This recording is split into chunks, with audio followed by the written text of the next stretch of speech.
Hello everyone, हमारे YouTube channel BITI में आप सभी लोगों का फिर से स्वागत है।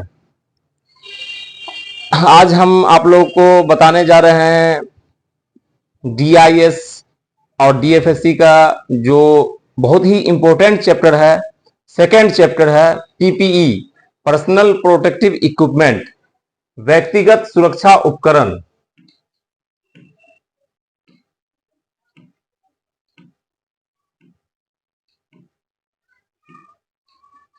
PPE, पर्सनल प्रोटेक्टिव इक्विपमेंट, व्यक्तिगत सुरक्षा उपकरण।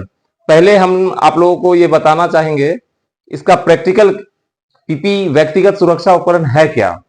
सबसे सिंपल में समझते हैं कि मोटरसाइकिल चलाने के लिए सर के सुरक्षा के लिए हेलमेट लगाना बहुत ही अनिवार्य है।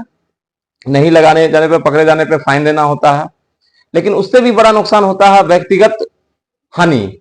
सर फट गया, आज चोट लगा, गिरने के बाद हो सकता है 10 साल 20 साल के बाद कोई नस दबा रहने की वजह से ब्रेन हेमरेज हो जाए, है ना। और शरीर में भी जो दुख और दर्द सहना पड़ता है, इसके बारे में क्या बताया, आप लोग खुद समझ ही रहे होंगे इसके बारे में। तो हम लोग जो बात करने जा रहे हैं पीपी, पर्सनल प्रोटेक्टिव इक्विपमेंट, व्यक्तिगत सुरक्षा उपकरण, ये जो है बहुत ही इंपॉर्टेंट चैप्टर है। जिसमें क्या है, हम बात कर रहे थे कि प्रैक्टिकल इसको समझ ले तो हर काम के लिए एक उचित पीपी होता है। जिस तरह से मोटरसाइकिल चलाने के लिए हेलमेट की आवश्यकता होती है, उसी तरह से ऊंचाई पर काम करने के लिए सेफ्टी हार्नेस या सेफ्टी बेल्ट उसको बोलते हैं। आंख की सुरक्षा के लिए सेफ्टी ग्लास या गॉगल्स बोलते हैं। कान की सुरक्षा के लिए ईयरमफ या एयर प्लग बोलते हैं। हाथ की सुरक्षा के लिए या बाह के हैंड ग्लव्स या आर्म्स ग्लव्स बोलते हैं। आइए चलते हैं, हम लोग इसके बारे में देखते हैं डिफिनेशन पीपी का क्या कह रहा है। PP is that device use to safeguard. Safeguard का मीनिंग भी सुरक्षा ही होता है। The worker from potential hazards, इसको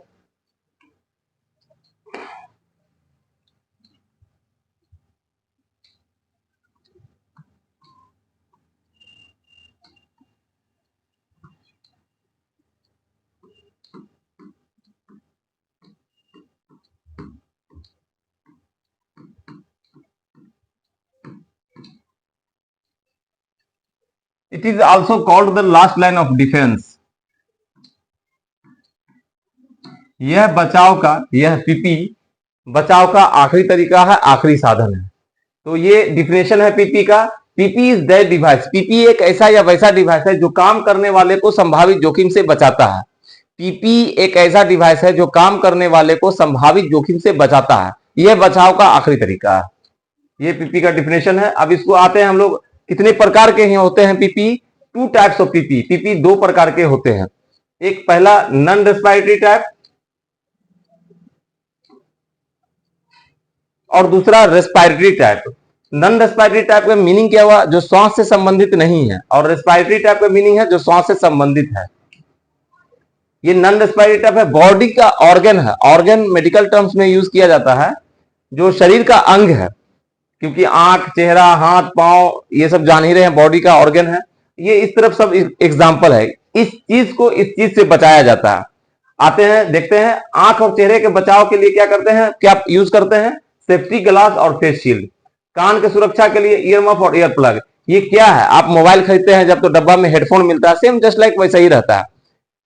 ईयर प्लग और ईयर मफ बड़ा साइज का होता है जो कान में लगाया जाता है। ये वहां यूज करते हैं जहां बहुत सारी मशीन चल रही है, चिपिंग मशीन चल रही है, जनरेटर चल रहा है, बड़ी बड़ी मशीनें चल रही हैं, जिसकी वजह से वहां पर के लोग जो काम करेंगे तो उन लोग का कान का पर्दा खराब हो जाएगा कुछ महीनों के बाद या कुछ सालों के बाद। तो उस चीज से ज्यादा तेज शोरगुल से बचाने के लिए, कान के पर्दा को बचाने के लिए हम लोग ईयरमफ और ईयर प्लग का यूज करते हैं, इस्तेमाल करते हैं।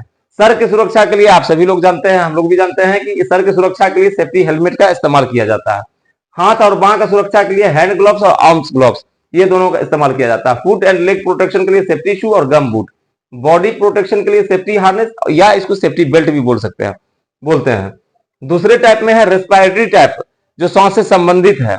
Respiratory protective equipment is a device which are use to protect the respiratory, यहां पे छूट गया है, respiratory organs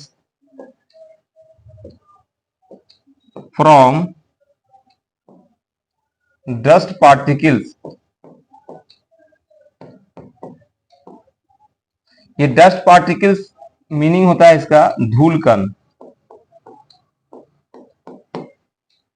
ऑर्गन इसका मीनिंग होता है अंग। इसका एक एग्जांपल दे रहा है SCBA, फुल फॉर्म इसका होता है सेल्फ कॉन्टेन्ड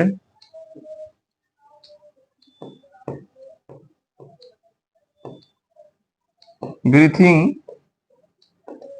एपरेटस। एपरेटस मीन्स भी यंत्र होता है। सेल्फ स्वयं, कंटेंट लेते हैं हम लोग, जो सांस ग्रहण करते हैं वो इसी सेंस में है। कंटेंट लेना, स्वयं का जो लेने वाला, जो सांस लेने वाला जो यंत्र है, यानी self SCBA, self content breathing apparatus. तो ये हमारा जो PP चैप्टर है ये बहुत ही इंपॉर्टेंट चैप्टर है। इसको पढ़ लें, समझ लें, तब इसको याद करें, क्योंकि समझी हुई चीज बहुत अच्छे से याद हो जाती है और वो काफी लंबे समय तक हमें याद रहती है, क्योंकि वो समझा हुआ रहता है। तो ये जो चैप्टर है PP चैप्टर, ये बहुत ही इंपॉर्टेंट चैप्टर है।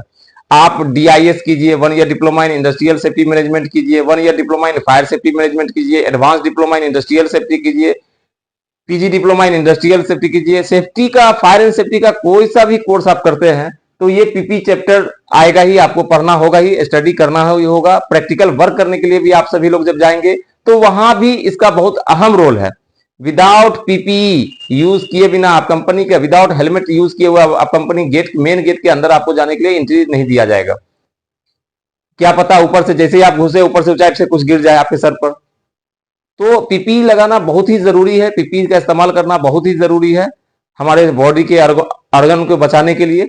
PPE का जहां तक जितना संभव हो सके, अगर कोई ऐसा भी वर्कर होते हैं जो कंपनी में एक बार आपने समझाया, आप वहां से हटे, वो फिर से हेलमेट उतार दिया, आप वहां से हटे, सेफ्टी ग्लास उतार दिया, सेफ्टी गॉगल्स उतार दिया, तो आप उसको एक बार, 2 बार, 3 बार समझाया। अगर 3 बार समझाने पे भी वो नहीं समझा, वो फिर से वैसा ही कर रहा है, तो वो आप अपने सीनियर को लिखित में, रिटन में कंप्लेन कर दें। उसकी नौकरी भी जा सकती है, उसको टर्मिनेट भी कर दिया जा सकता है, उसको कुछ दिनों के लिए हटा दिया जा सकता है, लेकिन कम से कम इतना तो बेहतर होगा ना कि वो मरने से बच जा रहा है। तो ये PPE से ही रिलेटेड ये सारी बातें हैं, आप इसको समझें, अच्छे से देखें, पढ़ें। मैं कुछ चीजें आपको बताना चाहूंगा कि जिस तरह से अगर आज कोई गिरता है मोटरसाइकिल से और वो बिना हेलमेट का मोटरसाइकिल चला रहा है, तो वो जरूरी नहीं है कि उसका असर उसको आज ही दिखे, 2 दिन के बाद ही दिखे। गलत ढंग से, गलत तरीके से गिरने से हो सकता है उसका ब्रेन का कोई नस, सर का कोई नस जो है वो दब गया हो, उसमें चोट आ गया हो। वो 10 साल, 20 साल, 25 साल, 30 साल के बाद भी उसका असर शरीर में दिख सकता है कि उसको ब्रेन हेमरेज हो सकता है।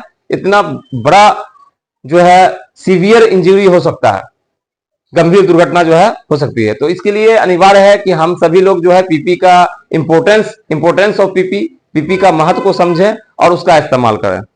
ओके, आज ये PP चैप्टर इतना ही है, ये बेसिक में है, इसलिए ये इस तरह से दिया गया है कि इसको पढ़ने के बाद आपको समझ में आ जाए। सिंपल लैंग्वेज में है, बहुत आसानी से, जैसे ही आप इसको समझेंगे, पढ़ेंगे तो याद करेंगे, बहुत आसानी से आपको याद हो जाएगा। ओके।